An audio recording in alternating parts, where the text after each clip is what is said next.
Good morning. So na ako karon diri sa bandang barangay Kinawitnon. Gikan ko nag-retrieve og CV sa Kamudmod, Tambo, then padulong ko karon og Limaw. And isa sa perks, no, sa isa ka field worker is cowgirl ka or cowboy ka. Kabalo ka mukaon sa dapin sa dalan.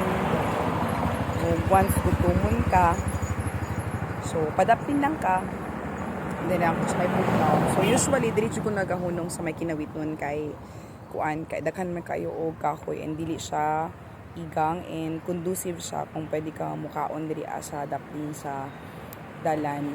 So kay nakalabay man kog na maligya og kakanin, so nipalit ko sa tawag ani kutsinta or putsinta. 50 pesos.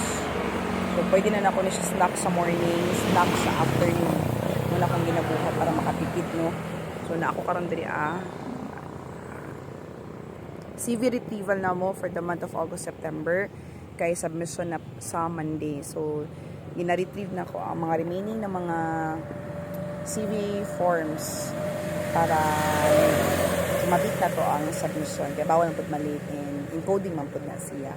So,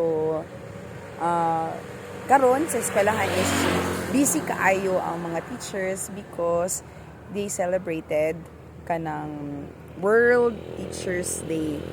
And supposed to be daw dapat katong October 5 mag-celebrate sila the whole in kanang Island Garden City of Samal, but na postpone. So, school-based lang sa karon ang ilahang celebration. So, good thing is kanang butan kaayo ang mga teachers, no, ang mga 4-piece coordinator nako kay despite sa ilang ka-busy silang activities na gina-entertain gihapon ko. So sa tanang teachers, no, happy World Teachers Day or Happy Teachers Day sa inyong tanan. Ang isa ka maestra is dili lalim ang trabaho. Maestro o maestra, dili lalim ang trabaho. Gikan sa pagtudlo sa classroom hantod sa mga paperworks. So nakita gyud nako every time na moadto kog eskwelahan, makita gyud nimo ang ilahang determination sa ilang pagpanarbaho kay gikan nag-discuss, no, sa lessons pagkahuman tuan na pud sa paperworks. And isa lang gyud sa akong ginapasalamatan na I'm so blessed kasi ang mga 4-piece coordinators na under sa ako ang area is kanang butan kaayo, no, kanang magpasidaan kung kanang busy kaayo sila, and pag once mag text message ko regarding sa kanang retrieval and distribution, naga-respond sila. And kanang every time na moadto ko sa eskwelahan for the kanang sa amo ang giagrihan na date of retrieval is naagyud ang CV. Or kung wala man nila na facilitate, ilang paningkamutan that time, pahulaton lang ko nila and then ilang i-facilitate. So, dili lang pagtudlo sa sulod sa classroom ang ilang ginabuhat, kundi ano po sila, nagatabang po sila sa ato ang kanang alleviation aning poverty, which is kaning ato ang program karon ang 4-piece, no. So isa po sila sa partners namo ani stakeholders ani para mapalambo o ma-implement og tarong ang ato ang programa. Daghan kaayong salamat. And sa mga teachers, no, na naa sa daycare workers, no, and kanang even mga inahan na naging teacher, mo gyud na ang first na teacher sa mga bata. Saludo ko sa inyo, ha, kasi dili gid lalim ako nagatudlo ko karon, no, og kanang mga estudyante sa college, no. And nakaingon jud ko nga ikan pa lang sa pag-prepare sa lesson, sa pag-discuss sa lesson, dili gid lalim, no. And naa pa ning kanang klase-klaseng batasan sa mga bata, klase-klaseng learning preferences nila. So kailangan ikaw isa ka teacher kana flexible ka, no, sa sulod sa classroom, sa gawa sa classroom.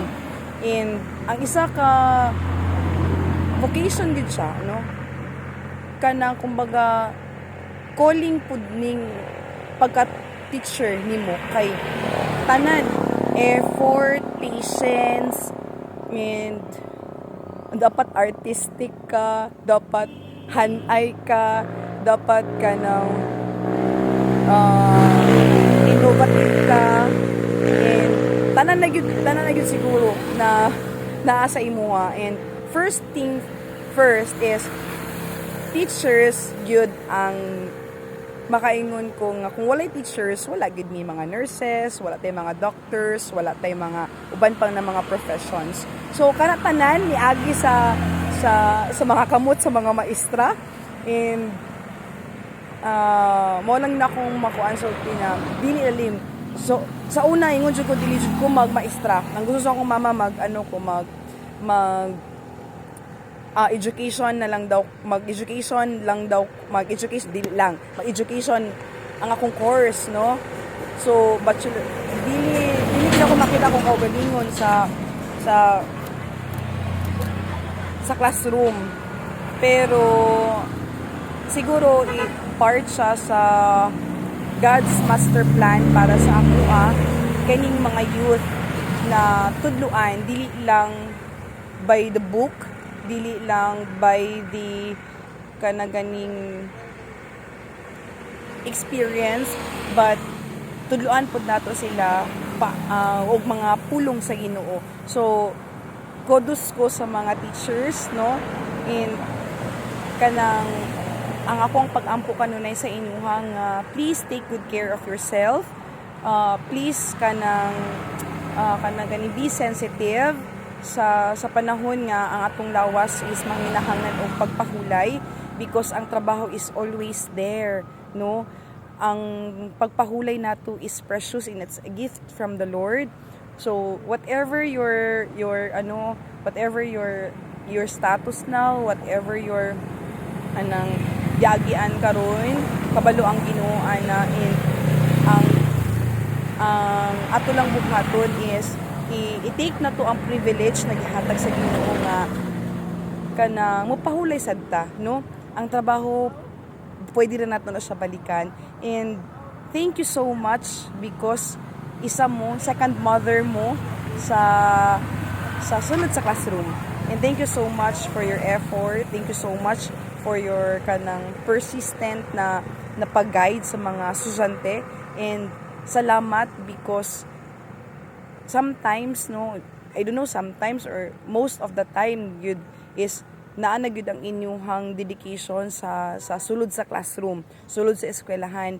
And salamat kaayo sa inyuhang effort. Happy Teachers Day sa inyuhang tanan. Happy Teachers Day din sa mga parents, though they are not teachers inside the classroom or inside the school, pero sila gyud ang first na teachers sa mga bata. Dili lalimpod ang giagian sa mga inahan o amahan o sa pagpatubo og tarong sa atong mga anak.